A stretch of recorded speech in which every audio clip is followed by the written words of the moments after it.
Hey everyone, we're here with the Korg wavestate wave sequencing synthesizer, and this video about navigation on wavestate is going to give you a few tips and tricks that'll help you get around quicker and easier on your wavestate while creating and performing sounds. Now, despite being an incredibly deep and powerful synthesizer, wavestate's menus are actually quite intuitive, and this is because wavestate's user interface is based primarily on its hardware. So if I grab a knob, for example the cutoff knob, and move this parameter, the screen will go to the filter section and I'll be able to page through all of my filter settings and then back to the top very easily. I can hit perform and immediately be back to my main perform screen. Easy, right?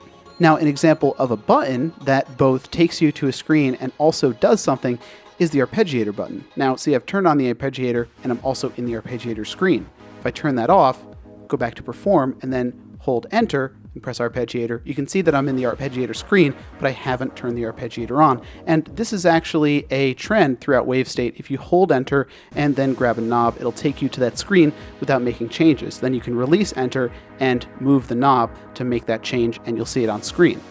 Now, as I said before, holding shift and using the arrow keys pages through various horizontal aspects of a menu, and of course you can get all the way around because these are cyclical. You can get back to the top once you hit the last one, and which one you're on is displayed in the upper right corner of the screen.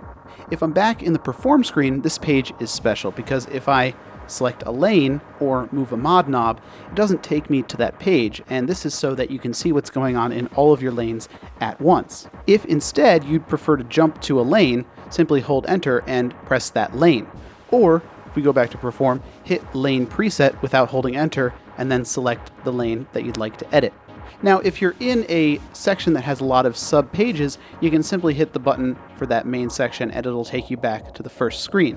Now, another example of a button having a cool function is the tap tempo, of course, is a tap tempo, but it doesn't take you there when you press it just to tap the tempo. So hold enter and press the tap tempo to be taken to the tempo screen, and then you can make fine adjustments to the tempo that way. And of course, similarly to when you're selecting a program, the faster you click that knob, the coarser the adjustment will be, or if you just click, it'll be very fine. And once again, holding enter and pressing a button for any section simply brings up that section without editing it. Same with holding enter and moving a knob for really any section, brings you to that parameter. And of course, no matter where you are in wavestate, pressing home/perform always brings you back to that perform screen. Now, two final things that I'd like to quickly touch on are, of course, shift hold, where double-clicking shift will cause it to remain lit and be held until you click it once to disable shift hold. And finally, the value knob up here, as we talked about before, the faster you move it, the more coarse the adjustments will be. So if I move it very fast, I can jump to the end of a list or make a coarse adjustment to a value. But I can hold enter for accelerated editing. For example, if I'm in a list of performances, I'll go page by page, or if I'm editing a parameter and hold enter, I can make coarse adjustments instead of fine adjustments.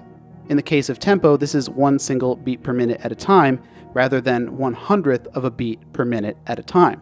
So those are a couple tips and tricks to help streamline your user experience on wavestate. If you have any questions about these, let us know in the comments below, and we'll see you in the next video about mod assignments.